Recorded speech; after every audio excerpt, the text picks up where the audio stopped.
नमस्कार, मैं हूं प्रीति रघुनंदन। अमेरिका और साम्यवाद यानी कम्युनिज्म में 36 का आंकड़ा है, जिसकी शुरुआत पहले विश्व युद्ध के तुरंत बाद हुई थी। रूस में राजशाही के खिलाफ सोशलिस्ट क्रांति के नेता जोसेफ स्टालिन को अमेरिका ने डिक्टेटर बताया और डेमोक्रेसी के लिए खतरा मान लिया। 100 साल बाद अमेरिका को वैसा ही खतरा चीन के राष्ट्रपति शी जिनपिंग से महसूस हो रहा है। शी जिनपिंग को पहले अमेरिका के राष्ट्रपति जो बाइडेन ने डिक्टेटर कहा और अब जर्मनी की विदेश मंत्री भी शी जिनपिंग को डिक्टेटर बता रही हैं। ये कम्युनिस्टों से अमेरिका और यूरोप की नफरत का नतीजा है या वाकई कम्युनिस्ट सुप्रीम लीडर डिक्टेटर होते हैं? अगर ऐसा ही है तो जनता के वोट से चुना गया हिटलर डिक्टेटर कैसे बना? वो कौन से हालात, कौन सा तंत्र है जो किसी को डिक्टेटर बना देता है?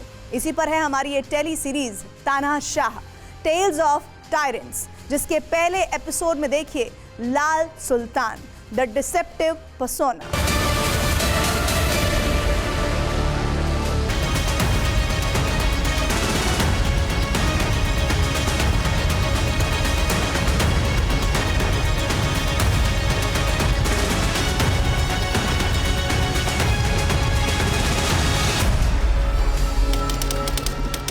अठारह जून 2023, कैलिफोर्निया, अमेरिका।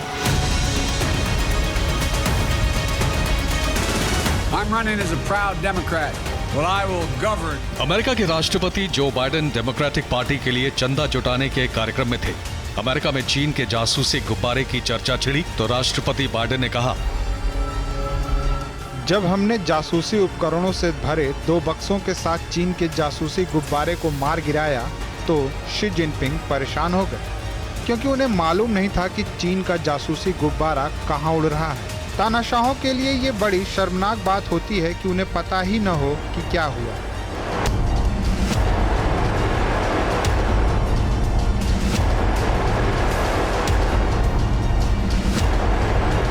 शी जिनपिंग, चीन के सर्वशक्तिमान सर्वोच्च नेता को राष्ट्रपति बाइडेन ने खुलेआम तानाशाह कहा। यह पहली बार था जब किसी देश के राष्ट्राध्यक्ष ने चीन के राष्ट्रपति शी जिनपिंग को तानाशाह कहा था।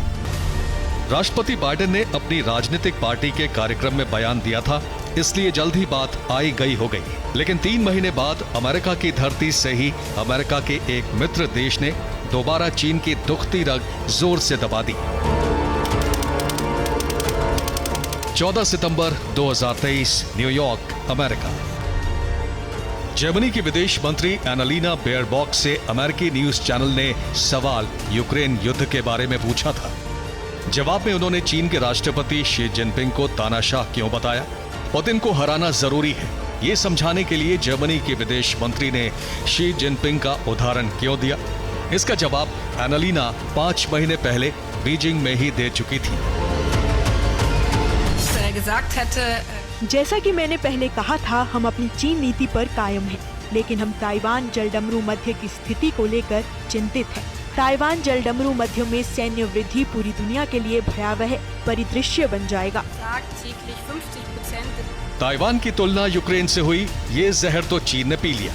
लेकिन जर्मनी के विदेश मंत्री ने शी जिनपिंग को तानाशाह कहा तो चीन तिलमिला उठा। उसने जर्मनी के दूतावास को तलब करके अपनी नाराजगी जताई। जर्मनी के बयान से चीन पूरी तरह असंतुष्ट है और इसका कड़ा विरोध करता है। जर्मनी का बयान पूरी तरह बेतुका है। इससे चीन की राजनीतिक मर्यादा का खुला उल्लंघन हुआ है। वे राजनीतिक रूप से उकसाने में लिप्त है। चीन ने डिप्लोमेटिक चैनल के जरिए अपनी आपत्ति दर्ज करा दी है। चीन में तानाशाही है या लोकशाही, ये समझने के लिए इतिहास के कुछ पन्ने पलटते हैं। 30 जून 1949, बीजिंग, चीन।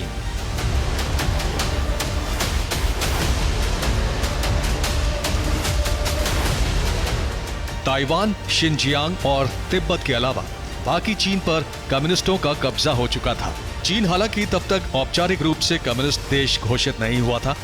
चीन की कम्युनिस्ट पार्टी के 28वें स्थापना दिवस पर सुप्रीम लीडर माओ त्से तुंग ने भविष्य के चीन का ब्लूप्रिंट पेश करते हुए कहा कि चीन में एक नए किस्म का जनतंत्र स्थापित किया जा रहा है जो पीपल्स डेमोक्रेटिक डिक्टेटरशिप यानी जनता की तानाशाही होगी। माओ त्से तुंग ने साफ साफ कहा कि चीन में सत्ता कम्युनिस्ट पार्टी के हाथों में रहेगी। पार्टी में कम्युनिस्ट क्रांति की विचारधारा से सहमत हर वर्ग के लोगों की हिस्सेदारी होगी। वही कम्युनिस्ट क्रांतिकारी अपना नेता चुनेंगे। माओ की इस कम्युनिस्ट तानाशाही वाली व्यवस्था को चीन का संविधान मान लिया गया। चीन में सत्ता के 3 स्तंभ माओ की मर्जी से तय हुए। पहले नंबर पर पार्टी, जिसका सर्वोच्च नेता कम्युनिस्ट पार्टी ऑफ चाइना का सेक्रेटरी जनरल होता है। दूसरे नंबर पर चीन की सेना यानी पीपल्स लिबरेशन आर्मी, जिसकी बागडोर सेंट्रल मिलिट्री कमीशन के चेयरमैन के हाथों में होती है। और तीसरे नंबर पर कार्यपालिका का प्रमुख यानी चीन का राष्ट्रपति।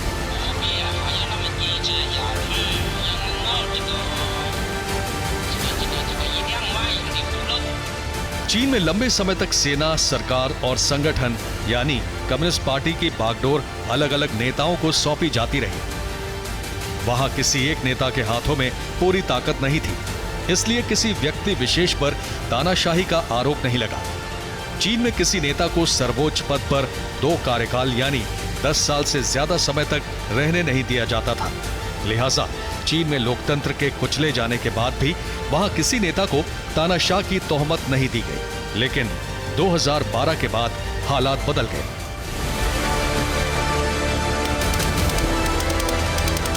पंद्रह नवंबर 2012 बीजिंग, चीन। शी जिनपिंग को चीन के कम्युनिस्ट पार्टी का महासचिव चुना गया तो ये पहले से तय था कि चीन के अगले राष्ट्रपति वही होंगे।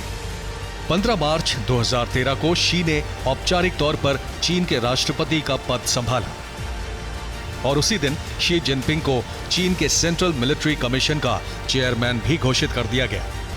यानी चीन में पार्टी, सेना और सरकार तीनों की लगाम शी के हाथों में आ गई।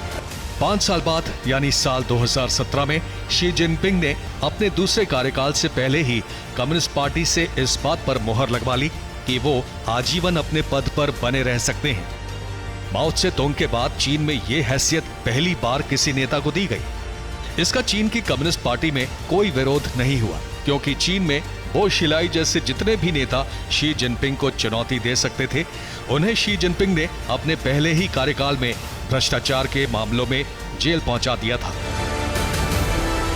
शी जिनपिंग पर तानाशाही चलाने की चर्चा उसी के बाद शुरू हुई। लेकिन असल तानाशाही क्या होती है, इसकी मिसाल जून 2023 में सामने आई। चीन के विदेश मंत्री चिन गांग 25 जून से लापता हो गए। राष्ट्रपति शी जिनपिंग ने अपने विदेश मंत्री को बर्खास्त करते हुए वांग यी को दोबारा विदेश मंत्री बना दिया। लेकिन आज तक चीन ने किसी को नहीं बताया कि पूर्व विदेश मंत्री चिन गांग कहां हैं। चिन गांग का सुराग मिलने से पहले ही चीन के रक्षा मंत्री ली शांगफू भी लापता हो गए और इस बार भी चीन की सरकार ने कोई जवाब नहीं दिया।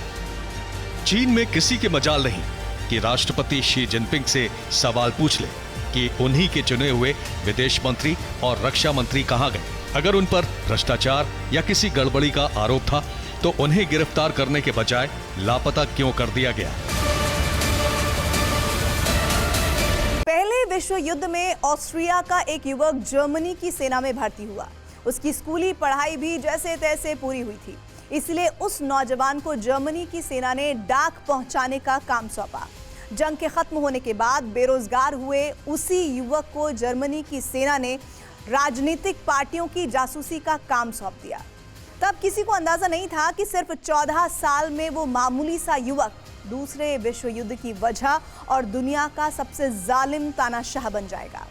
एक डिक्टेटर के पैदा होने की कहानी देखिए टेली सीरीज का ये episode, Hitler the apex predator.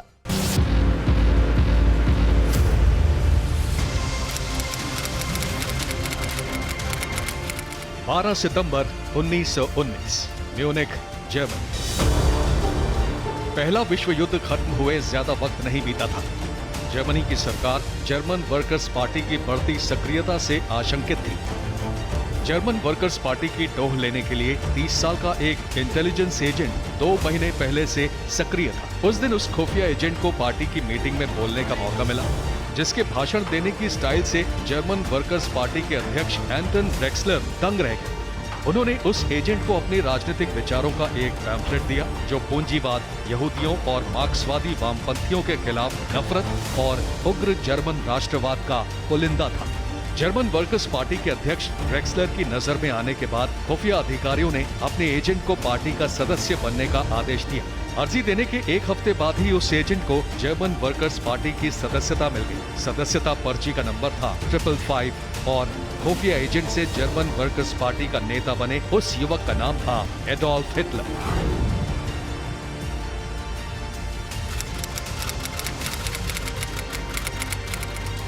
June 1921, Berlin, Germany. 2 साल में ही हिटलर जर्मन वर्कर्स पार्टी का चेहरा बन चुका था, जिसका नाम हिटलर ने ही तय किया था, national socialist German workers party यानी नाजी पार्टी। हिटलर के जहरीले भाषण सुनने के लिए हजारों की भीड़ उमड़ रही थी। पार्टी के लिए चंदा जुटाने के लिए हिटलर तब बर्लिन के दौरे पर था और इधर म्यूनिख में उसकी पार्टी में विद्रोह हो चुका था। 11 जुलाई 1921 को बर्लिन से म्यूनिख लौटते ही हिटलर ने नाजी पार्टी छोड़ने का ऐलान किया तो कोहराम मच गया। हिटलर का मान मनोबल शुरू हुआ तो वो इस शर्त पर पार्टी में लौटने के लिए राजी हुआ कि ड्रेक्सलर की जगह उसे पार्टी का अध्यक्ष चुना जाए। वोटिंग हुई और जिन ड्रेक्सलर ने हिटलर को पार्टी में शामिल कराया था उन्हें हिटलर के मुकाबले सिर्फ अपना ही वोट मिला। बाकी पूरी पार्टी हिटलर के साथ थी।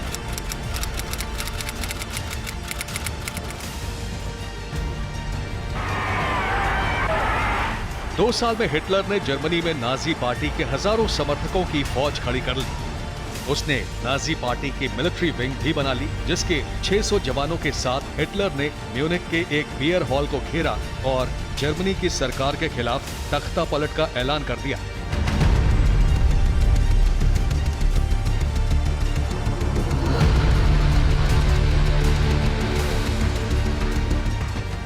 हिटलर की प्लानिंग इटली के तानाशाह बेनेटो मुसोलिनी की तरह सत्ता हासिल करने की थी। मुसोलिनी 1 साल पहले इटली में अपने हथियारबंद समर्थकों के दम पर तख्ता पलट कर चुका था।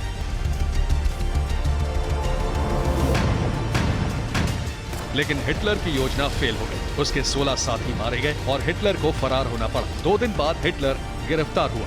उसे 5 साल कैद की सजा सुनाई गई, लेकिन माफी मांगकर वो 1 साल बाद ही रिहा हो गया। हिटलर ने जेल से रिहा होने के बाद जर्मन राष्ट्रवाद और यहूदियों और वामपंथियों का खात्मा करने के मुद्दे पर चुनावी जमीन तैयार करनी शुरू की।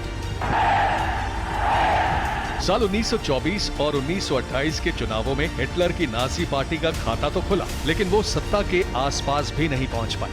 साल 1929 की वैश्विक मंदी के बाद नाजी पार्टी की किस्मत चमकनी शुरू हुई।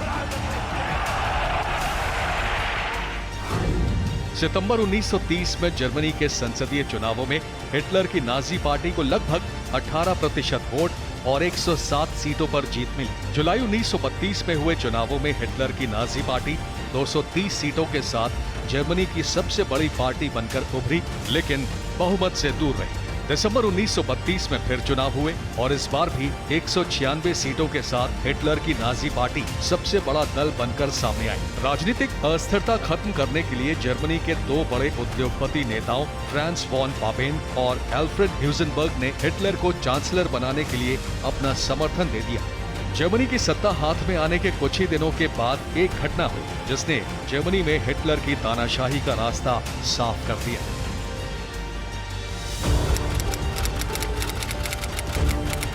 27 फरवरी 1933, राइक्सटैग बिल्डिंग, बर्लिन, जर्मनी। समय रात 9 बजे। जर्मनी की संसद यानी राइक्सटैग बिल्डिंग में आग लग गई। लगभग 2.5 घंटे बाद आग पर तो काबू पा लिया गया, लेकिन खाक हो चुके संसद भवन को देखकर जर्मनी के बहुत से लोगों के दिलों में राष्ट्रवाद के शोले भड़क चुके थे। हिटलर की सरकार ने राइक्सटैग बिल्डिंग की आग को जर्मनी की वामपंथियों की साजिश करार दी। इसके लिए नीदरलैंड्स के कम्युनिस्ट नेता मॉरिनस वॉन डेर ल्यूबे और बुल्गारिया के 3 कम्युनिस्ट नेताओं को गिरफ्तार किया गया। उनका ट्रायल हुआ और दोषी करार देते हुए मौत की सजा दे दी गई। इसी घटना के बाद हिटलर ने एक कानून पास कराया जिसमें जर्मनी के चांसलर यानी हिटलर को ये अधिकार दिया गया कि अगले 4 साल तक उसकी कैबिनेट कोई भी कानून बना सकती है। उसके लिए हिटलर की सरकार को जर्मनी की संसद या राष्ट्रपति से मंजूरी लेने की जरूरत नहीं होगी। एनेबलिंग एक्ट के नाम से मशहूर ये कानून हिटलर ने जर्मनी को पूंजीवादी और वामपंथी ताकतों से बचाने और जर्मनी का पुराना गौरव लौटाने के नाम पर लागू किया था। लेकिन इसका इस्तेमाल हुआ यहूदियों के नरसंहार और जर्मनी के विस्तारवाद, जिसका अंजाम दुनिया को दूसरे विश्व युद्ध के रूप में भुगतना पड़ा।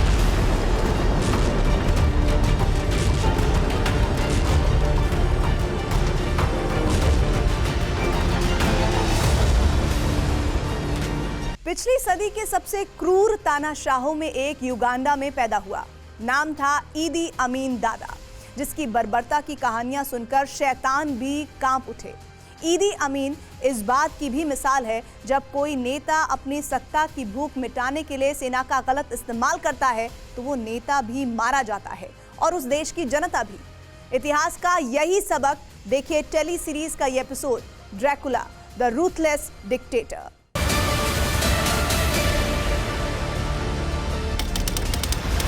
25 जनवरी 1971, कंपाला, युगांडा।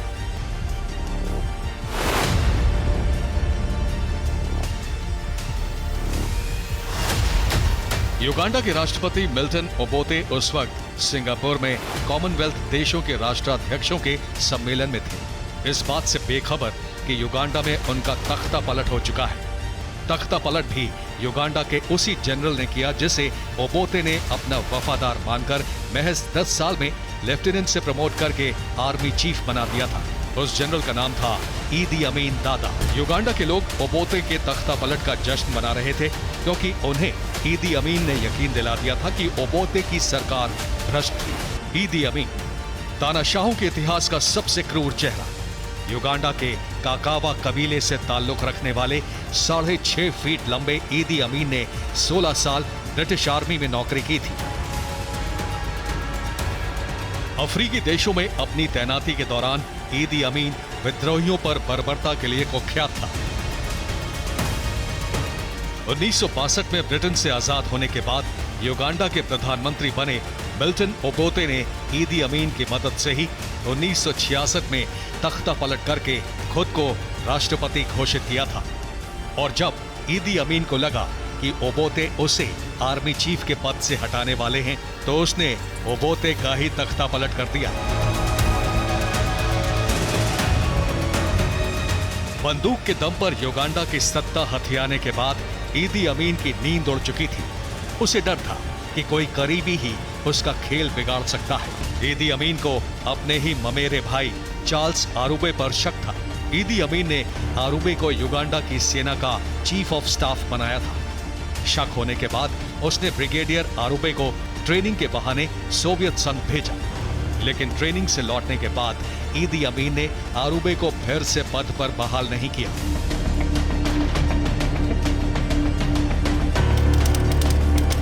तानाशाह बनने के 3 साल बाद 23-24 मार्च 1974, कंपाला, युगांडा।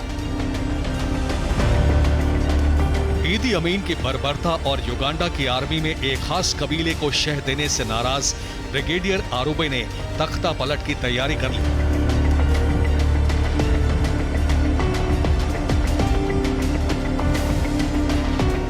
एक लेफ्टिनेंट कर्नल और अपने भरोसेमंद सैनिकों की मदद से आरुबे ने कंपाला में कई महत्वपूर्ण इमारतों पर कब्जा कर लिया।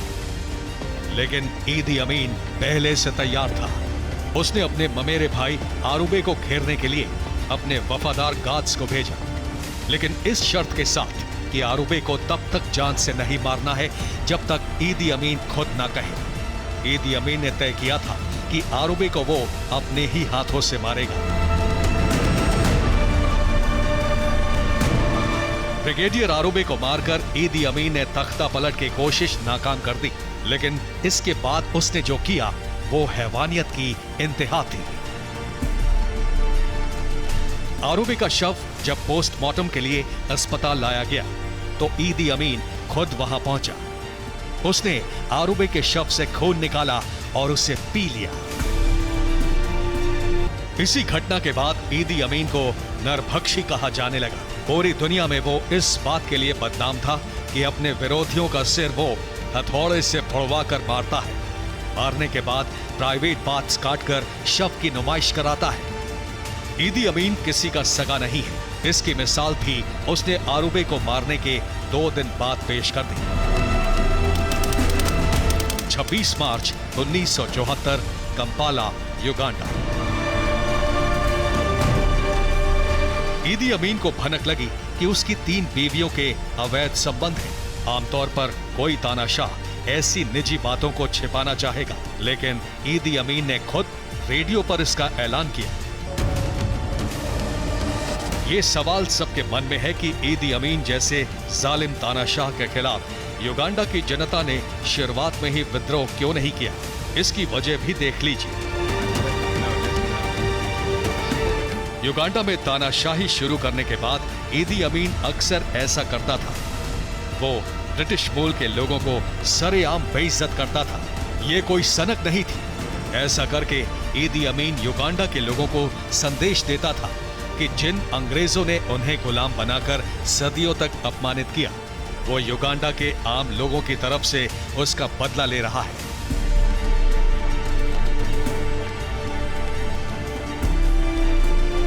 इतिहास में किसी भी तानाशाह का चैप्टर पढ़ने पर एक ही बात समझ में आती है, वो ये कि तानाशाही का तंत्र 3 बातों से चलता है।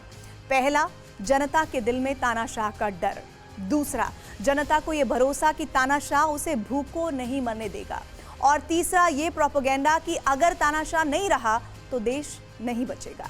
44 साल पहले इराक में ऐसा क्या हुआ जिसके बाद कोई सद्दाम हुसैन की तानाशाही के खिलाफ आवाज नहीं उठा सका? देखिए टेली सीरीज का एपिसोड बूचर, द इनफेमस मनिकर।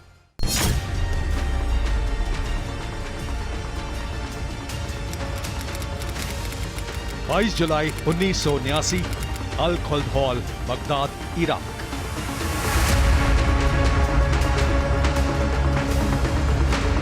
सिर्फ 6 दिन पहले सद्दाम हुसैन को इराक के उपराष्ट्रपति से राष्ट्रपति बनाने का ऐलान हुआ था। सद्दाम हुसैन ने उस दिन बगदाद में इराक की सत्ताधारी बाथ पार्टी की मीटिंग बुलाई थी, जिसका एजेंडा था 5th कॉलम, यानी पार्टी में छिपे गद्दारों का समूह। सद्दाम हुसैन ने एक एक कर नाम बोलना शुरू किया।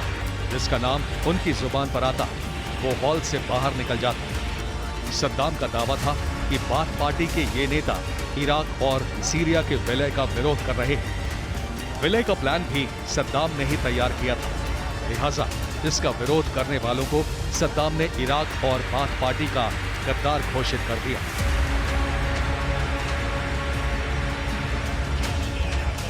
पहले सबको यही लगा कि सद्दाम के विरोधियों को पार्टी से बाहर किया जा रहा है, लेकिन 18 दिन बाद बाथ पार्टी के 21 नेताओं को सद्दाम के हुक्म पर गोलियों से भून दिया गया।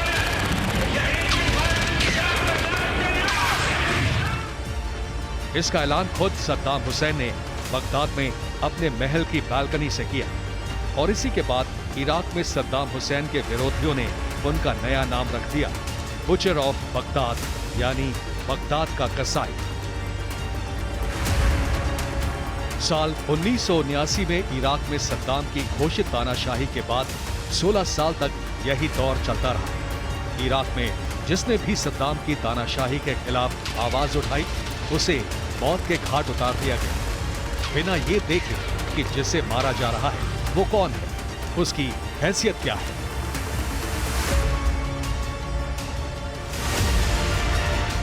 इराक में आम लोगों की नजर में सद्दाम हुसैन की पहचान एक घरेलू नेता की भी थी, बाल बच्चे वाला पारिवारिक आदमी। तानाशाही चलाने के लिए ये जरूरी भी था कि सद्दाम के इर्द गिर्द भरोसे के लोग। इसीलिए सद्दाम ने अपने बड़े बेटे उदय हुसैन को इराकी आर्मी की फिदाइन सद्दाम ब्रिगेड का कमांडर बना रखा था। सद्दाम ने अपनी बड़ी बेटी रगद हुसैन की शादी अपने चचेरे भाई हुसैन कामिल से की थी और हुसैन कामिल को मिलिट्री इंडस्ट्रीज का मंत्री बना रखा था। सद्दाम की दूसरी बेटी राना हुसैन की शादी हुसैन कामिल के भाई सद्दाम कामिल से हुई थी। अपने छोटे दामाद सद्दाम कामिल को सद्दाम हुसैन ने रिपब्लिकन गार्ड का चीफ बना रखा था। 10 अगस्त 1995, अम्मान, जॉर्डन। सद्दाम के दोनों दामाद हुसैन कामिल और सद्दाम कामिल उस दिन इराक से भागकर जॉर्डन पहुंचे, जिन्हें CIA के कहने पर जॉर्डन की सरकार ने शरण दे दी। सद्दाम ने इससे गद्दारी मानी। हालांकि दावा किया गया कि सद्दाम के बेटे उदय हुसैन और हुसैन कामिल में सत्ता को लेकर अनबन चल रही थी। हुसैन कामिल को उदय से जान का खतरा था, लिहाजा वो अपनी पत्नी रगत, छोटे भाई सद्दाम कामिल और उसकी बीवी राना के साथ इराक से भाग गया।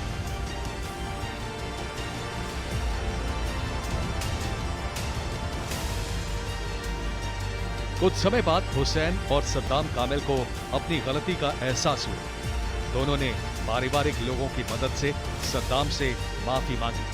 19 फरवरी 1996 को सद्दाम हुसैन ने बाथ पार्टी के नेताओं की बैठक बुलाई, जिसमें तय किया गया कि अगर सद्दाम की दोनों बेटियां अपने पतियों के साथ इराक लौटना चाहें तो आ सकती, उन्हें माफी दी जाती। 21 फरवरी 1996 बगदाद, इराक। सद्दाम से माफी मिलने के बाद हुसैन कामिल और सद्दाम कामिल इराक लौटे तो उन्हें एक गेस्ट हाउस में रखा गया। दुहाई दी गई कि ये सुरक्षा के लिए जरूरी है, लेकिन कुछ ही घंटों के बाद सद्दाम हुसैन ने अपनी दोनों बेटियों का तलाक करवा दिया। 23 फरवरी 1996 बगदाद, इराक। जिस गेस्ट हाउस में सद्दाम के दोनों दामाद नजरबंद थे, वहां उदय हुसैन के भरोसेमंद सैनिकों ने धावा बोला। हुसैन कामिल और सद्दाम कामिल को गद्दार करार देते हुए सद्दाम के सैनिकों ने सरेंडर करने को कहा और थोड़ी ही देर बाद खबर आई कि सद्दाम के दोनों दामाद मारे जा चुके हैं। आमतौर पर तानाशाही में वंशवाद नहीं चलता, लेकिन इसी दुनिया में ये मिथक भी टूट गया। उत्तर कोरिया में पिछले 78 साल से एक ही खानदान की तीसरी पीढ़ी तानाशाही चला रही है। उत्तर कोरिया में किम वंश की तानाशाही की बुनियाद कैसे पड़ी और क्यों उसे आज तक अमेरिका भी नहीं हिला पाया? देखिए टेली सीरीज का episode Ajooba, the secret shadows.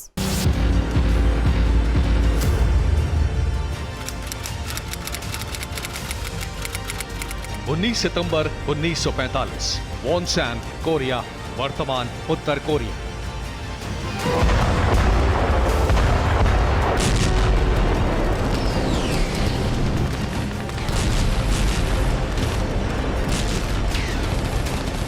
दूसरे विश्व युद्ध में जापान के सरेंडर के बाद कोरिया का भविष्य अधर में था।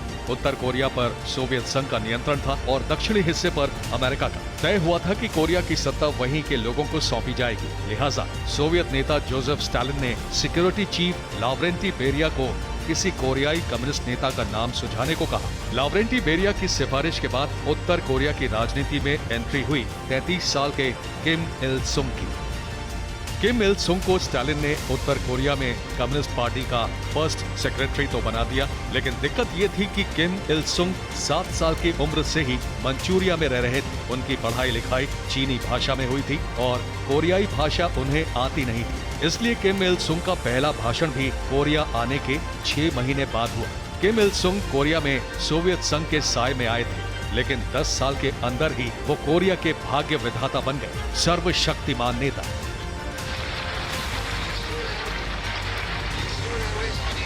जिनका विरोध करने के लिए कोरिया में कोई नहीं था, क्योंकि सारे विरोधियों को किम इल सुंग धीरे धीरे खत्म कर चुके थे। सोवियत संघ की मदद से उन्होंने कोरिया में औद्योगिक क्रांति की बुनियाद भी रख दी। 1960 के दशक में उत्तर कोरिया की आर्थिक हालत दक्षिण कोरिया से बेहतर थी, इसलिए उत्तर कोरिया के लोगों को यकीन हो गया कि किम इल सुंग कोई सामान्य मनुष्य नहीं है, बल्कि दिव्य अवतार है। किम इल सुंग की तानाशाही उत्तर कोरिया में 8 जुलाई 1994 यानी उनके निधन तक चलती रही। इसकी वजह भी थी, किम इल सुंग के राज में ये व्यवस्था बना दी गई कि हर नागरिक को रोजाना 600 से 800 ग्राम अनाज मिलेगा।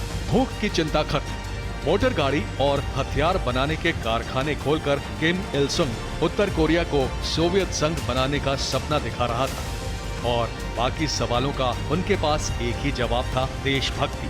किम इल सुंग ने उत्तर कोरिया के लोगों को ये बात घुट्टी में पिला दी थी कि जापान के अत्याचार का बदला लेना है, दक्षिण कोरिया को अपना हिस्सा बनाना है और इन दोनों कामों में सबसे बड़ा रोड़ा है अमेरिका।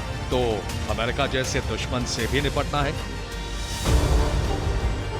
किम इल सुंग ने उत्तर कोरिया में तानाशाही की विरासत इतनी मजबूत बना दी कि उनके निधन के बाद उनके बेटे किम जोंग इल कोरिया के बेताज बादशाह बन गए और किम जोंग इल ने अपने बेटे किम जोंग उन को अपना वारिस घोषित किया तो उत्तर कोरिया के लोगों ने सिर झुकाकर ये फैसला स्वीकार कर लिया।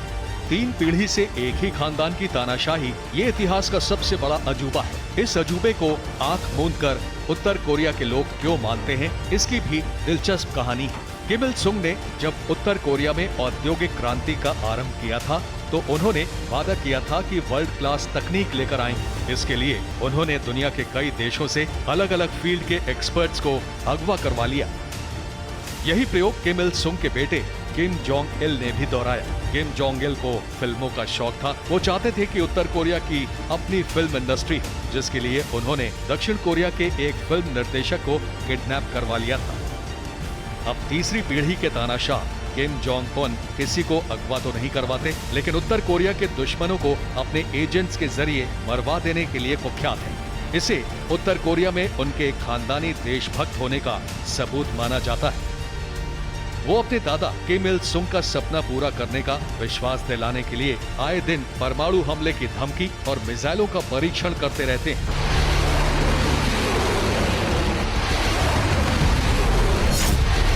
दुनिया की नजर में ये एक तानाशाह की सनक है, लेकिन उत्तर कोरिया के लोगों की नजर में ये उनके मुल्क के ताकतवर होने की निशानी है, क्योंकि उत्तर कोरिया के लोगों ने वही दुनिया देखी है जो किम वंश दिखाता रहा है।